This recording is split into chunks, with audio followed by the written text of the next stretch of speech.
মৰিগাঁও জিলা আহতগুৰিত হাতভনী ফাউণ্ডেশ্যনৰ উদ্যোগত বিনামূলীয়া চকু চিকিৎসা শিবিৰ সম্পন্ন।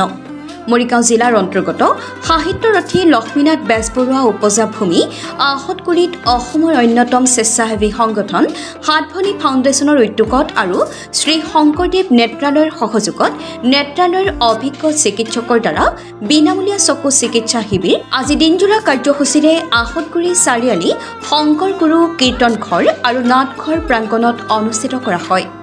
শিবিৰটোত উপস্থিত থাকে হাতভনী ফাউণ্ডেশ্যন আইন উপদেষ্টা ডক্টৰ অলকানন্দা কাকতি, সভাপতি বুবু অসম আৰু সম্পাদিকা জোনমণি দেউৰী, সদস্য দেৱযানী বৰা আৰু বিতুপন বৰা।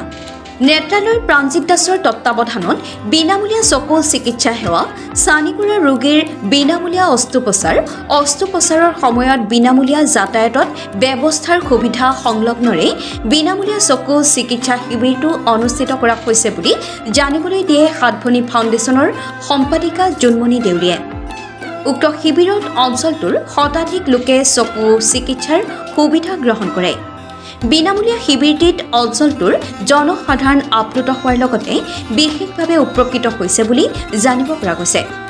শিবিৰটোত শতাধিক লোকক চকু পৰীক্ষা কৰোৱা হয়। তাৰে 50গৰাকী ৰোগীৰ কেটেৰেক্ট ধৰা পৰে আৰু পৰৱৰ্তী সময়ত তেওঁলোকক বিনামূলীয়া অস্ত্ৰোপচাৰৰ বাবে গুৱাহাটী শংকৰদেৱ নেত্ৰালয়লৈ নিয়াৰ ব্যৱস্থা কৰা হয় বুলি জানিবলৈ দিয়ে। মৰিগাঁৱৰ পৰা বুবুনাথৰ ৰিপৰ্টাৰ লাইভ। আজি আমাৰ হাতভনী ফাউণ্ডেশ্যনৰ উদ্যোগত শ্ৰী শংকৰদেৱ নেত্ৰালয়ৰ চিকিৎসকৰ দলৰ সহযোগত বিনামূলীয়া চকু চিকিৎসা শিবিৰ অনুষ্ঠিত হৈছে। ইয়াতে আমাৰ শতাধিক ৰোগী চেকআপ কৰা হৈছে। তাৰে আপোনাৰ 50জনৰো অধিক কেটেৰেক্ট ধৰা পৰিছে আৰু অনাগত দিনত তেওঁলোকক আপোনাৰ শংকৰদেৱ নেত্ৰালয়ৰ গাড়ীৰে লৈ যাব আৰু থৈও যাব আৰু অস্ত্ৰোপচাৰ সম্পূৰ্ণ বিনামূলীয়া হ'ব।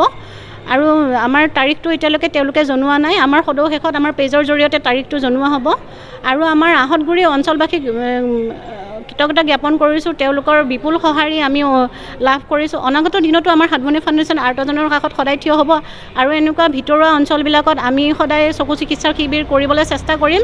আৰু আমি ৰক্তদানৰ ক্ষেত্ৰতো আমাৰ হাতভনী ফাউণ্ডেশ্যনে সদায় চেষ্টা কৰি আছে। বিভিন্ন অসমৰ হস্পিটেলবিলাকত যিখিনি ৰোগী থাকে, আমাৰ কেতিয়াবা আমাক ৰক্ত লগা হ'লে তেওঁলোকে অনুৰোধ জনায়। আমি সদায় দিব পৰা নাই, কেতিয়াবা আমি দিবও পাৰিছোঁ, কেতিয়াবা দিবও পৰা নাই, কিন্তু আমি যিমান পাৰোঁ চেষ্টা কৰি আছোঁ। আৰু আমাৰ সভাপতি ডাঙৰীয়াই এজন সক্ৰিয় ৰক্তদাতা হয়। বিভিন্ন সময়ত তেওঁ 3 মাহৰ মূৰে মূৰে ৰক্তদান কৰি আহিছে। আমাৰ ইয়াতে নৱপ্ৰজন্ম বহুতখিনি ৰক্তদাতা ওলাই আহিছে। যোৱা আমি মে'ৰ পৰা আজিৰ ডেটলৈকে আমি 62+ ৰোগীক বিভিন্ন হস্পিটেলত ৰক্তদান কৰি আহিছোঁ। Reporter live.